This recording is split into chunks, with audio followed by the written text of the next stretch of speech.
Hello everyone, and welcome back to my channel. If you're returning, welcome to my channel. If you're new, my name is Kelly Settinger. I'm a writer, photographer, and dreamer living in the Buffalo, Niagara region of Western New York.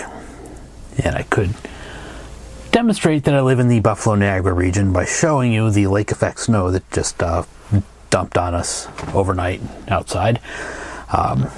I'm actually burning a vacation day today because the weather people said there was another foot on the way on top of the foot that we had this morning. That didn't happen, so be it. I guess I'm burning a day.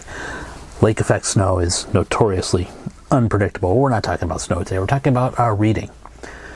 Specifically, my 2025 reading summation. I don't like to sum up a year's reading, a year's anything really, until the year's done with. I'm always a little nervous if I do a year wrap up at some point in December, and then what happens if I read something amazing during the next few weeks, right? File that onto the new year. Like, I don't want to have like a fiscal year for anyway, you know what I'm getting at. So I'm getting to the 2025 reading sum up right now. So I have some notes going over here on my computer. So let's just get into it. All of my reading, for one thing, is on either physical books or ebooks. I'll get into it another time, probably another video, but I'm not really an audiobook person. I don't really like them for various reasons. That's a personal preference, by the way. I am not against audiobooks in any way, nor would I ever suggest that if you're a person who primarily reads through audiobooks that you're not somehow reading. That's not my view. Audiobooks just do not work personally for me. I think the handle of my water mug might be sticking. Yeah, there it is. See? My big old water mug. Put that somewhere out of the way. Every year I do set a goal on Goodreads, just to kind of, spur myself along and try to keep some momentum going. Middle of the year last year, I had a pretty significant reading slump. I'm not sure what caused that. It does happen. And just at some point, get very busy with this, that, or the other thing, and I just kind of lose momentum on my reading. That happened in the middle of the year, so my goal is usually 52 books, and I barely made that. And if you actually look at my Goodreads, it might not look like I made it at all, but the way I count them, it did. I do include now photo books in my reading totals. That may seem a little unfair, but I don't just get a photo book, flip through it, look at all the nice pictures, and put it away and call it chalk it up as another book read. As a budding photographer, as a person who's learning photography, I really do try to study these. I spend a lot of time with them. Photo books, it may not be reading specifically, but if book shaped, it counts as a book. So that's all there is there. Looking through my Goodreads ratings, of the 52 books I read last year, I gave 6 of them 5 stars each. I don't hand out 5 stars very often, but 6 of them were 5 stars. 2 of those were rereads, by the way. So yeah, 2 of my 5-star reads were rereads. I expected to still be 5 stars, and they were. My lowest rankings were 3 stars, and I gave those out 5 times. Everything else was 4 stars. Now, when you look through my Goodreads rankings, you might think, wow, this guy likes everything he reads. Well, and I've said this in another video before, but I think it bears going over again. I only finish what I'm enjoying. I'm not required, I'm not like a reviewer who has to turn in a review. So I'm not required to get through anything. If I don't enjoy a book, if I'm not enjoying it, I just put it aside and move on to something else. That being the case, I don't think it's fair. I don't feel right giving a star rating to something I didn't finish reading. So if I start a book and I just bounce right off it, I'm not liking it for whatever reason, I might mark it as DNF just to remind myself later on, hey, you tried this, it's probably not going to work. Even that I rarely do. A lot of my most beloved books of all time, favorite books of mine, books that are, desert island books, a lot of them are DNFs the first time for me. It's just for whatever reason it didn't groove the first time. I come back to it later, and it did. My favorite writer of all time, my favorite living writer, is Gavriel Kay, who we'll discuss later on. The first time I ever read him, he was a DNF. So don't tend to hold DNF against books, and for that reason I don't usually give something a 2-star or even a 1-star. There's an idea out there that DNF equals 1 star. I just don't buy that, sorry. That's just not how I think. I did rank one thing DNF this year, and that was for a special and particular reason. There's a book by Roger Zelazny called A Night in Lonesome October. And a lot of people read this as a tradition in the month of October. It has 31 chapters. They're all pretty short. And the idea is you read one chapter a night, progressing through the story. And then at the end, you've read the book over 31 days, and it's just a nice way to, spend October. I did start it on time, and then I got behind at some point. And it just kind of reached this point where I'm like, well, I could read 5 chapters and then get caught up, on the 12th or whatever. And that just felt weird to me. It didn't feel like in keeping with, I wasn't playing the game right, so to speak. So I just marked that DNF with the intent to get back to it later this year. I did mark it down on my planners. Hopefully I don't forget. And we'll try A Night in Lonesome October again this year. I was enjoying it, so I don't DNF that as anything against it. Let's see what else. I am a fan of rereading selectively. I have started another full reread of the works of Gavriel Kay. I'm only a little ways into his output. I've reread a bunch of his earlier stuff, probably half of the books he has, but about halfway through his bibliography, I get to a point where I've only read each of his books one time. So I really want to go back and hit all those again, and then culminate with the new one that just came out this past year. So I'm working on that. I did start late in the year a reread of Christopher Moore. He's my other favorite living author. He had a new novel last year, which I still haven't read, and I might be 1 or 2 books actually behind on his output. He's fairly prolific. He's a very funny and entertaining writer, and I started a reread for him, specifically on his first book, Practical Demon Keeping. When I do full rereads of authors, I like to go in publication order. And I think my microphone box is in the way too. Production values are a moving target on this channel. Bear with me. We're getting there. Another long-form reread that I'm doing, partial reread and partial new read, is the Ian Fleming James Bond books.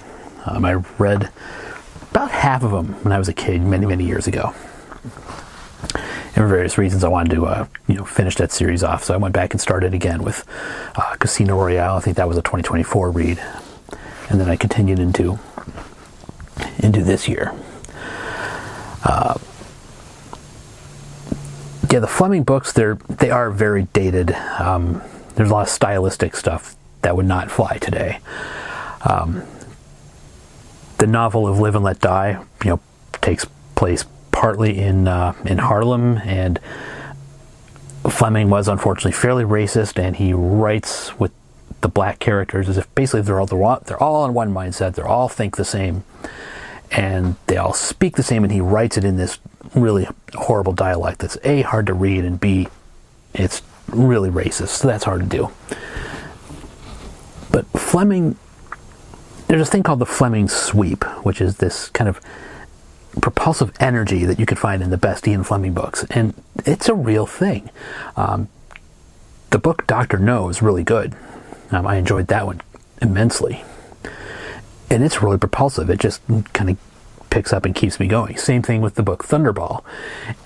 That one really kind of surprised me because the book Thunderball has a lot of energy and it really propels you through the story. And if you watch the movie,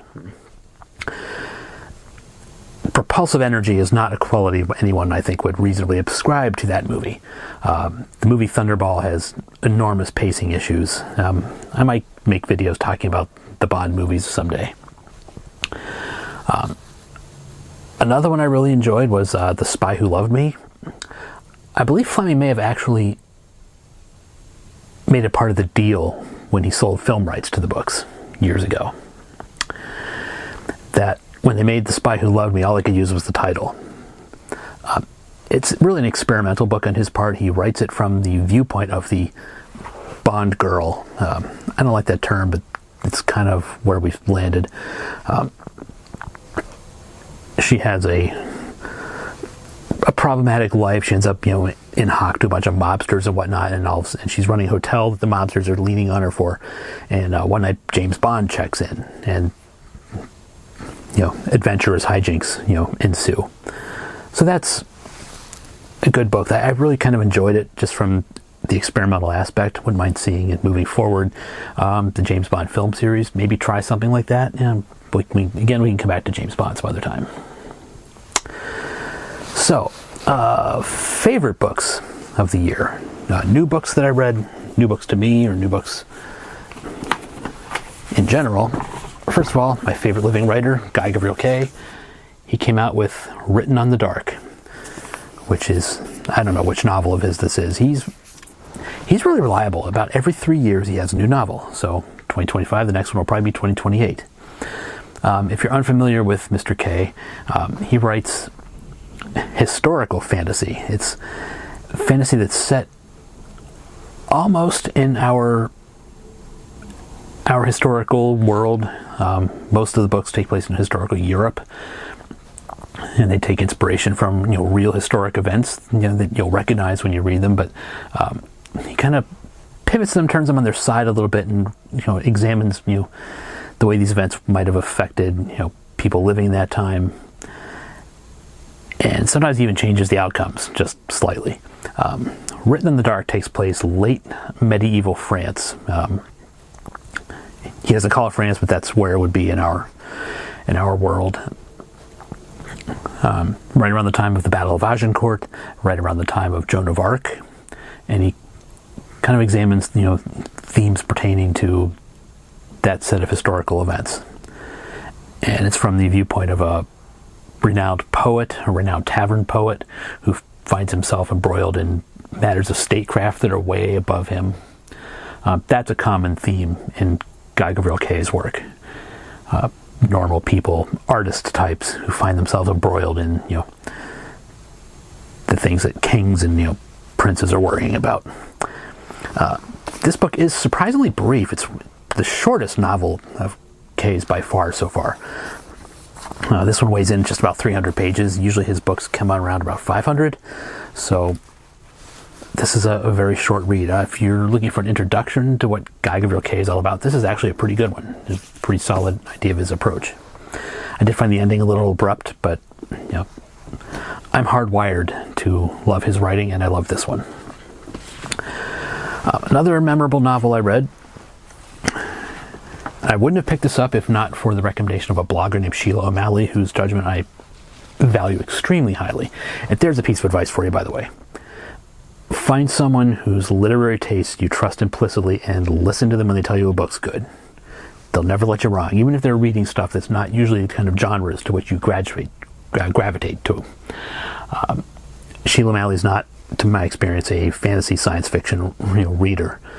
But when she tells me something's good, I usually say, I should probably look that up. She read Lo-Fi by Liz Riggs.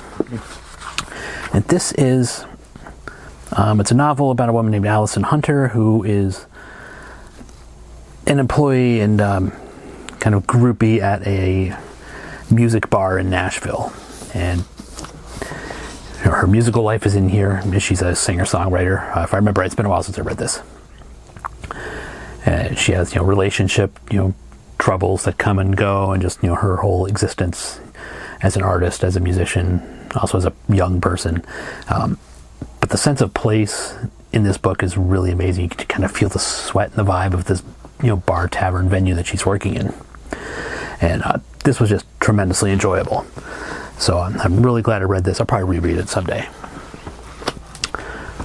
Some other notable books, photo books. There was a book called Niagara by a photographer named Alex Soth.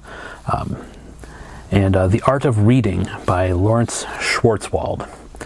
The Niagara book was photos taken around the Niagara Falls region, but it's not really of Niagara Falls, the falls themselves. It's of street photography, candid portraits, and I don't want to say seedy underbelly of the region, but not like the glittery resort type areas, and not the Clifton Hill touristy areas, but the lives of people who live there, maybe aren't the most affluent people who live in that region. And it's type of photos that really lingered in my mind afterwards. So that one really stuck in my mind. The Art of Reading, Lawrence Schwartzwald. That's street photography with an internal theme of reading. The photos are always of people reading or people leading a bookish life. And there's people shopping in bookstores, people at the library, people reading in the park, and then there's homeless people reading. There are people who set up a little, table, buy books for $1 a piece or whatever. It's just, I believe all the pictures are taken in New York City. So it's basically New York street photography with a bookish twist. I really admired the work in that particular book. It really pointed out a good way to approach street photography. As someone relatively new, I found that fascinating. And the idea of a photography project. You might assign yourself, photographing a specific theme. That kind of crystallized some thoughts that I've been having as, a burgeoning photographer, and suggesting a way forward as I, pursue my own craft. Another wonderful book I read, it's not quite a graphic novel, but there's a lot of graphic content to it. It's a book about art and a theory of art and what art is, what art does, and it's literally called What Art Does, An Unfinished Theory by Brian Eno. I checked out this one out of the library on site, and I really loved it. It was very thought-provoking. It explores why we make art, what we expect of art, what art is supposed to do, the way art influences us, the way we influence art. And it was just a really wonderful book. Good starting point for thinking of all these sorts of things. I find myself thinking a great deal lately and moving forward, especially with, my exploration of photography, about the visual arts and my relation to them. I'm going to get into that a lot more deeply in a forthcoming video, but art has always been a part of my life. It's always been, literature and music. Now that I'm looking at other forms of art, I'm really kind of starting to think about, the creative life, the artistic life, and what it all means. That's a rough summation of 2025. It was a good year for reading. For a chunk of the year, it was a struggle. I kind of, fell behind, right in the middle of the year. That does happen. I find summertime is not always conducive to reading with all the heat going on and other things going on. But I did do a lot of very rewarding reading, and I'm kind of happy about the year, even if I kind of scraped by to hit the exact number of 52. And I know you shouldn't put a whole lot of stock in those kinds of goals or whatever. I just like hitting numbers once in a while. This year I have set another 52 book goal. We'll see how I do. I'm cranking a bunch because, kind of gaming a little bit. I'm front loading my year with a whole bunch of really short reads, so make it easier to hit the number. Look, I don't take it all that seriously, but it's still fun. I do have some specific, beyond just the numbers, reading goals I wrote down on the notes page in my planner here, just to go over a few of these. Obviously, continue my James Bond read. At this point, I've just finished On Her Majesty's Secret Service, which, if you know me at all, that's my favorite Bond movie, so I've just read the book. There aren't too many Fleming books left after that. I haven't decided yet how deeply I'm going to get into some of the post-Fleming James Bond books. There's been kind of a cottage industry of those. Some of them are more highly regarded than others. I think I'll be a lot more selective when and if I get to some of those. Obviously, I want to continue my Christopher Moore reread, my Gavriel Kay reread. Those are go without saying. I want to read Hound of the Baskervilles. I've only read some of the shorter Sherlock Holmes stuff, the original Conan Doyle. I've never read Hound of the Baskervilles, so I think I want to give that one a go. Somehow I ended up over the years with going in used bookstores ended up with like 5 different copies, various copies of the complete Sherlock Holmes. I've weeded those out in favor of ones. I've got a 2-volume annotated Sherlock Holmes. It's got a lot of, information and annotations in them, so that'll be useful. And I have one that presents the books, the stories, as facsimile editions from the original Strand magazine. And I think those are going to be my only 2 Sherlock Holmes moving forward. I don't need that many. And other books, the Cushiel's Dart series, I want to read those by Jacqueline Carey. Those are just wonderful fantasies that I think deserve a lot more love. I don't think they get enough love in this day and age of, the Game of Thrones of the world. I want to finish the Expanse series. That's a science fiction series of space opera novels. It was turned into a highly regarded TV show. I've read the first 4 or 5, then it kind of fell by the wayside on the series. It is a complete series. I think it came out in 9 books. They're all done now. They're all out there. But what I really need to do there is start the series over again. And I'm actually looking forward to that. That'll be kind of fun. There's other novels here. I had an artist friend who unfortunately passed away a few years ago. He actually sent me this book, Art and Fear, which I read. Observations on the Perils and Rewards of Art Making by David Bales and Ted Orland. I'm honestly not entirely sure who they are. I should probably look that up before I start talking about this, but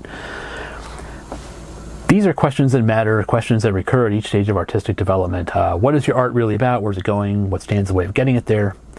Art and Fear explores the way art gets made, the reasons it often doesn't get made, and the nature of the difficulties that cause so many artists to give up along the way. I liked this a lot when I read it the first time, but the first time I read it was probably 10, 15, maybe even 20 years ago. Oh my God. So I'm going to give this one another shot this year. Just kind of, refresh. One other set of books that I want to read. These belonged to my father. It's collections of columns by one-time Chicago columnist Mike Royko. What paper did he write for? Did he write for the Tribune or the... Well, he wrote for 3 major Chicago newspapers in the course of... So he must have written for the Sun-Times, the Tribune, and whatever the third one might have been. I always enjoyed his writing. Mike Royko passed, quite a few years ago. But my father really loved his work, and going through some of his bloggings next door, I did find these 3 collections. I think at least 2 of which I had given him for birthdays or Christmas. I think I'm giving these a good home in my library, and I'm going to reread them. I always enjoyed Royko's writing, that style of kind of Chicago newspaper writing that he exemplified. And you would later find that style in the work of Roger Ebert, another writer whose work I love. And then some other non-fictions. There's a book called World Travel by the late and deeply missed Anthony Bourdain. I want to read that this year. Bernowski's Ascent of Man. I've had that for years. I would like to read it. It's out of date. It's probably about 60 years old now, but there's probably a lot of insight in there. And there's a number of other non-fiction titles that I'll probably mention as I go. And I do want to read 50 or 200 poems this year. I really need to get in here and write down which poems I've already read so I can keep track of that. I never feel like I read enough poetry, even when I do go through binges of it, especially during April being National Poetry Month. So anyway, that's how 2025 went for reading. That's how I'm hoping to start 2026. And anyway, hope you'll hit the like and subscribe button below. It's down here somewhere. And you can find me and on various of my socials. My main website is forgottenstars.net. And all my links to my other socials are there. You can find all my photography, accounts listed. And we're moving forward. I'm planning to do a lot more with this channel this year, so I hope you'll like and subscribe and stay tuned. So, that's where we are right now. I'd say go Bills, but the season just ended. They fired the coach. Everything's terrible. Anyway, later.